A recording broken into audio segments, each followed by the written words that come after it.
Guys, welcome back. It's been a few months, and as you can see from the video, today is the last video on the LS1 Banks Lux, as it is changing owners. That's right, I've sold it.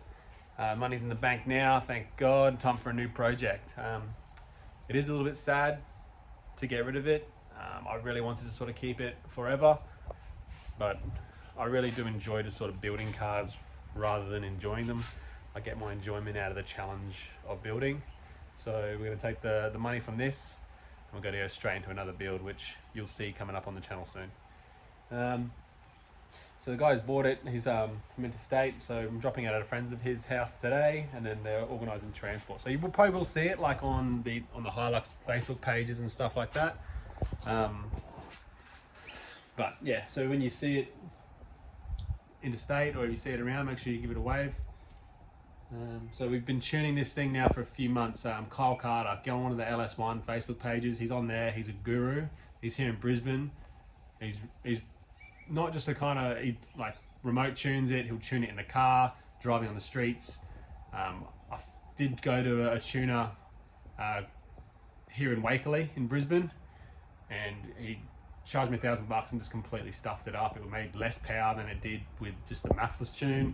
It was real choppy, stalled all the time, everything like that. So went back to Kyle. He was in Germany at the time, so he did some remote tuning for me, and it's amazing now. We ended up getting 273 kilowatts at the wheels.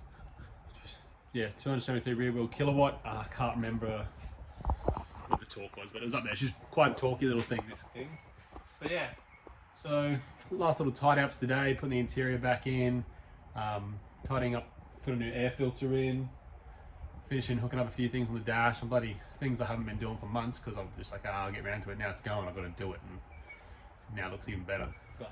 So I think if you're planning on doing this car, this conversion, like the LS1 into any Hilux or any car, one thing I do recommend is, I do and I don't, the cam. When I rebuilt it, the cam I put in is only a small cam, and it's sick. It made more power, it's more responsive, it's choppy, sounds sick. People love it, people hear it, they see it coming from a mile away, and people stop and stare. But one thing I have noticed with putting a cam in, and I'm glad I put a small one in, because people that put big cams in say it's terrible to drive. This isn't terrible to drive, but driving around the city in traffic and stuff like that, it can be a bit of a dog. Because it's got the auto in it as well, which is stage 2 shift kit. It's built for going fast in straight lines, and it is fast in straight lines.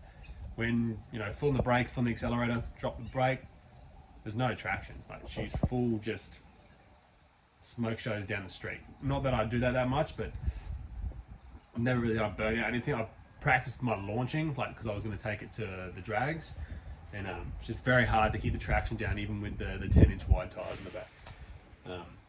But yeah, I think if you want a car that is more, that has the LS power, sounds like a V8, but it's still okay to drive if you drive it every day, I probably wouldn't put a cam in. If you want to go fast and it's your weekend car and you like get a bit rowdy and stuff like that, 100% put the cam in. Some guys that have these in their full drives and they drive them around every day and they do touring and stuff in that, I probably wouldn't go the cam. But if it's your weekend and you like to get loose in it, definitely cam it. All right, what are we moving on from there? It's a bit sad really to see it go, but it is what it is. We're probably moving on to the next project will be